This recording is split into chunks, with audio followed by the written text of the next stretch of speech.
नमस्कार। इस वीडियो में हम जानेंगे आप ऑनलाइन ड्राइविंग लाइसेंस कैसे अप्लाई कर सकते हो। परमानेंट लाइसेंस आप कैसे बनाओगे, जो कि कुछ ऐसा होता है, ये आप ऑनलाइन अप्लाई कर सकते हो। इसके बाद में आपको ड्राइविंग टेस्ट देने जाना पड़ेगा। आपको आरटीओ में कौन कौन से डॉक्यूमेंट्स लेके जाने पड़ेंगे, ये सारी इन्फॉर्मेशन आज इस वीडियो के अंदर दूंगा ताकि आप अपना लाइसेंस बना सको। तो बिना देरी वीडियो को शुरू करते हैं। वीडियो पसंद आए तो लाइक और शेयर ज़रूर करिएगा। सबसे पहले एक इम्पोर्टेंट बात यह है कि परमानेंट जो ड्राइविंग लाइसेंस होता है, इसको बनाने से पहले आपको लर्नर्स लाइसेंस बनाना होता है।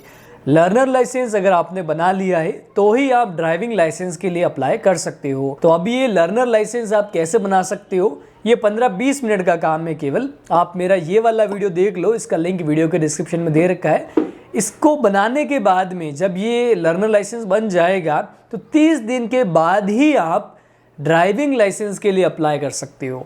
तो ओके, अब मैं आपको बताता हूँ कि लर्नर लाइसेंस है तो आप आगे कैसे बढ़ोगे और क्या करोगे। तो अभी आप स्क्रीन रिकॉर्डिंग देख रहे होंगे। आपको परिवहन.government.in की वेबसाइट पर आना है। यहाँ पे ड्राइवर लाइसेंस का ऑप्शन दे रखा है, इसके ऊपर मोर पे क्लिक करना है। अब सारथी परिवहन.government.in की वेबसाइट आएगी, इस पे आपको अपना स्टेट सेलेक्ट करना है। स्टेट सेलेक्ट करने के बाद में पॉपअप आपको दिख रहा है, इसको आप क्लोज कर दो। अब यहाँ पे देखो, पहला अप्लाई फॉर लर्नर लाइसेंस था जो मैंने आपको बताया, ये वाला वीडियो आप देख लेना। इसको कैसे अप्लाई करना है, जब ये हो जाता है और 30 दिन पूरे हो जाते हैं तो आपको अप्लाई फॉर ड्राइविंग लाइसेंस के ऊपर क्लिक करना है।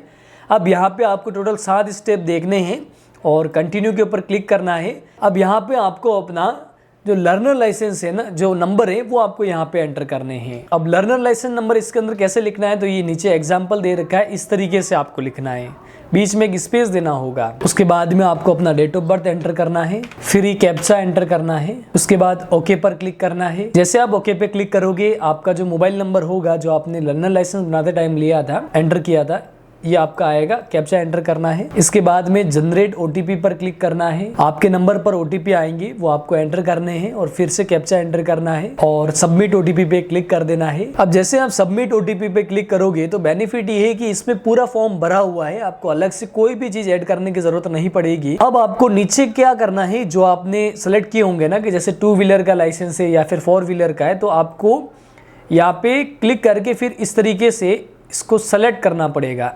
इस तरीके से, जैसे कि हमारे यहाँ पे जो एक है मोटरसाइकिल विद गियर, जो हो गया 2 व्हीलर, और लाइट मोटर व्हीकल के अंदर हो गया अपना कार, जीप वगैरह, ये हो जाता। अब इन दोनों को सेलेक्ट करने के बाद में बस सबमिट के ऊपर क्लिक करना है और ओके पे क्लिक करना है। आपका अब एक नया एप्लीकेशन नंबर यहाँ पे आ चुका है, इसको आप नोट कर सकते हो या फिर स्क्रीनशॉट ले लो। आपके आरटीओ की डिटेल आपकी राइट साइड में आएगी, आपको स्क्रॉल करना है और नेक्स्ट पे क्लिक करना है। यहाँ पे आपको कैप्चा वापस से एंटर करना है और सबमिट पे क्लिक कर देना है, तो आपकी जो नई एप्लीकेशन है वो बन जाएगी। अब यहाँ पे आपका जो पहला और जो दूसरा ऑप्शन है वो कंप्लीट हो चुका है, आपको अलग से अब कुछ करने की जरूरत नहीं है। अब यहाँ पे 4 स्टेप दिख रहे होंगे, उसमें से पहला कंप्लीट हो चुका है और दूसरा भी कंप्लीट है, क्योंकि लर्नर लाइसेंस अप्लाई करते टाइम जो हमने डॉक्यूमेंट अपलोड किए थे वो इसी के अंदर शिफ्ट हो चुके हैं।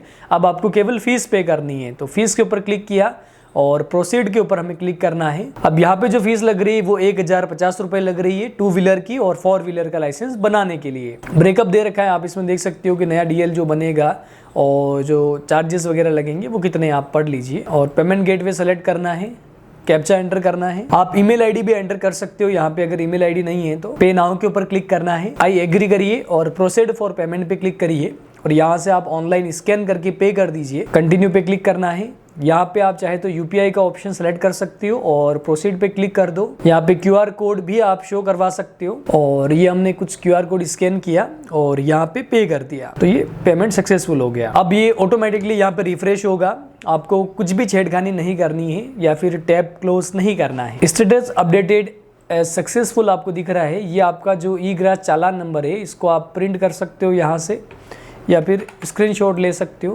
प्रिंट पे क्लिक करोगे तो डाउनलोड हो जाएगा और 15 सेकंड के अंदर आप ऑटोमेटिकली जो परिवहन की वेबसाइट है उसके ऊपर आप शिफ्ट हो जाओगे। ये आपकी जो चालान की रसीद होती है पेमेंट की, वो वाली है। अब यहाँ पे पेमेंट सक्सेसफुल दिख रहा है। Click here for print receipt के ऊपर आप क्लिक कर सकते हो और यहाँ पे वापस से आपको कैप्चा एंटर करना है। गेट डिटेल्स के ऊपर क्लिक करना है। आपका जो एप्लीकेशन है वो यहाँ पे शो करेगा। वापस से कैप्चा एंटर आपको करना है और प्रिंट रिसिप्ट के ऊपर क्लिक कर देना है।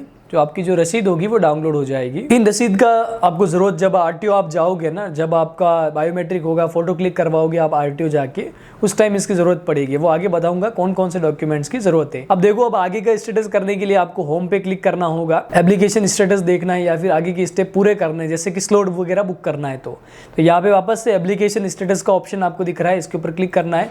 अब आपका जो एप्लीकेशन नंबर है, जिसका मैंने आपको पहले बताया था, स्क्रीनशॉट ले लेना। उसके अंदर जो एप्लीकेशन है नंबर, वो आपको SMS पर भी मिलते हैं, तो वो आपको यहाँ पे एंटर कर देना है। आपकी डेट ऑफ बर्थ आपको एंटर करनी है और आपको सबमिट पर बस क्लिक कर देना है। अब आपकी एप्लीकेशन आ चुकी है। अब आपको क्या दिख रहा है कि जो हमारा DL स्लॉट बुक वाला ऑप्शन है वो बाकी है, तो हम इसके ऊपर बस क्लिक करेंगे और प्रोसीड के ऊपर क्लिक कर देंगे। अब यहाँ पे वापस से दो ऑप्शन मिलते हैं, एप्लीकेशन नंबर या फिर लर्नर लाइसेंस नंबर। तो हम एप्लीकेशन से कर देंगे और कैप्चा एंटर कर देंगे और सबमिट के ऊपर हम क्लिक करेंगे। अब यहाँ पे दो ऑप्शन मिल रहे हैं कि जो जब ड्राइविंग टेस्ट देने के लिए जाओगे ना, तो जो व्हीकल्स है वो आप पहले कौन सा देने के लिए जाना चाहते हो। बेसिकली जैसे अगर आप बाइक अलग दिन लेके जाना चाहते हो, कार अलग दिन लेके जाना चाहते हो, तो यहाँ पे उसका स्लॉट बुक करने का ऑप्शन होता है। तो अगर दोनों अगर आप साथ में ले जा सकते हो या फिर किसी किसी आरटीओ के ऊपर व्हीकल्स अवेलेबल होते हैं, तो उनका व्हीकल लेके भी आप टेस्ट दे सकते हो। लेकिन हो सकता है कि किसी आरटीओ के ऊपर व्हीकल अवेलेबल नहीं है और आपके खुद के व्हीकल की जरूरत पड़ती है, तो आपको साथ में लेके जाने ही चाहिए। अब सेलेक्ट करने के बाद में आपको प्रोसीड टू बुक के ऊपर आपको क्लिक करना है। नेक्स्ट यहाँ के ऊपर आपको अपॉइंटमेंट का ऑप्शन मिलेगा। यहाँ पे आपको ये कैलेंडर पूरा दिख रहा है, इसका मतलब आप यहाँ पे देख लीजिए क्या है और आप डेट अपने हिसाब से यहाँ पे बुक कर सकते हैं। तो यहाँ पे जैसे आप देख रहे हो कि हमारे इधर जो आरटीओ है ना, वहाँ पे 15-20 दिन का स्लॉट जो है वो बाद का बुक हो रहा है। जैसे मार्च चल रहा है तो ये अप्रैल के अंदर अवेलेबल दिखा रहा है, मार्च के अंदर अवेलेबल ही नहीं है। तो ऐसा आपको भी आपके साथ में हो सकता है, तो ध्यान रखना होगा। तो हमने यहाँ पे 8 अप्रैल का सेलेक्ट कर लिया है और यहाँ पे आपको डेट दिख रही होगी इस तरफ। अब आपको टाइम सेलेक्ट करना होता है कि आप कितने बजे वहाँ पे व्हीकल्स लेके अवेलेबल हो जाओगे। तो हमने यहाँ पे जैसे 10 से 11 का सेलेक्ट कर लिया है और यहाँ पे हमने बुक स्लॉट के ऊपर क्लिक कर दिया है। अब यहाँ पे सिक्योरिटी जो कोड है ना, वो आपको फोन के ऊपर SMS मिलेगा। जैसे आप इस स्टेप पर आओगे, वो यहाँ पे आपको बस एंटर करने हैं और सबमिट के ऊपर आपको बस क्लिक कर देना है। तो आपका जो DL टेस्ट जो है ना, वो आपको इस तरीके से दिखेगा और कंफर्म टू स्लॉट बुक के ऊपर आपको बस क्लिक करना है। अब यहाँ पे आपका जो एप्लीकेशन, ये जो स्लॉट का रसीद है ना, ये आपको साथ में लेके जाना पड़ेगा। तो इसको भी आपको सेव करना पड़ेगा, इसकी ज़रूरत भी आपको पड़ेगी। तो जैसे अभी हमने स्लॉट बुक कर दिया है, अब बात करते हैं कि आपको आरटीओ जब आप जाओगे तो आपको कौन कौन से डॉक्यूमेंट्स लेके जाने पड़ेंगे। एक तो यहाँ पे जो मैंने आपको बताए हैं कि आपको यहाँ पे जो वेबसाइट दे रखी है, ये यहाँ पे आना है और जो मोर के ऊपर आपको क्लिक करना है। यहाँ पे जो सारथी वेबसाइट आपको ओपन होगी, यहाँ पे प्रिंट एप्लीकेशन फॉर्म का ऑप्शन दे रखा है, इसके ऊपर आपको क्लिक करना है। आपका एप्लीकेशन नंबर आपको एंटर करना है, डेट ऑफ बर्थ एंटर करना है। उसके बाद में आप जब OTP एंटर करोगे तो यहाँ पे आपको ये सारे फॉर्म्स दिखाई देंगे। ये सारे फॉर्म्स आपको डाउनलोड कर लेने हैं और प्रिंट निकलवा देने हैं। आप ई-मित्र से जो फोटोकॉपी की शॉप होती है या फिर CSC केंद्र से आप ये प्रिंट निकलवा दीजिएगा। अब आपको आरटीओ में इसके साथ में कौन कौन से डॉक्यूमेंट्स ओरिजिनल लेके जाने पड़ेंगे। एक तो आपने इसके अंदर फॉर्म भरते टाइम अपनी एजुकेशन क्या डाली है। अगर आपने ग्रेजुएट डाला है या फिर 12th या फिर 12th पास डाला है, तो आपको रिजल्ट साथ में लेके जाने चाहिए। वो कोई भी सर्टिफिकेट आपसे मांग सकते हैं, रिजल्ट्स मांग सकते हैं, क्योंकि बिना पढ़े लिखे का जो होता है वो लाइसेंस है वो नहीं बनता है। तो यहाँ पे अगर आपके पास में 10th का या फिर 12th का जो रिजल्ट है वो आपको साथ में रखना पड़ेगा। आपको ओरिजिनल आधार कार्ड रखना पड़ेगा, आपका पैन कार्ड रखना पड़ेगा। ये डॉक्यूमेंट जरूरी है, ये आपको साथ में रखने हैं। इसके अलावा जो फॉर्म है ये आपको साथ में रखने पड़ेंगे।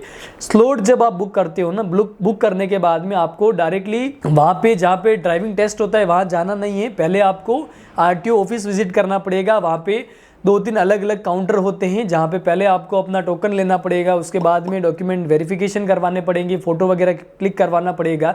जब वो ओके करके देंगे तो फिर आपको अपना क्या करना है, ड्राइविंग टेस्ट के लिए जाना पड़ेगा। अब वहाँ पे अगर वो पास कर देते हैं आपको, तो ऑटोमेटिकली आपको SMS मिलेगा और आपका जो ऑनलाइन जो लाइसेंस है परमानेंट वाला, वो SMS के माध्यम से मिल जाएगा। और ओरिजिनल जो लाइसेंस होगा वो आपको 15 से 20 दिन के भीतर कुछ इस तरीके से आपको मिलेगा, स्पीड पोस्ट के जरिए आप इसको ओरिजिनल के रूप में यूज़ कर सकोगे। तो आई होप मैंने आज इस वीडियो के अंदर आपको सारी इन्फॉर्मेशन दे दी है। वीडियो पसंद आए तो लाइक और शेयर जरूर करें। धन्यवाद। जय हिंद, जय भारत।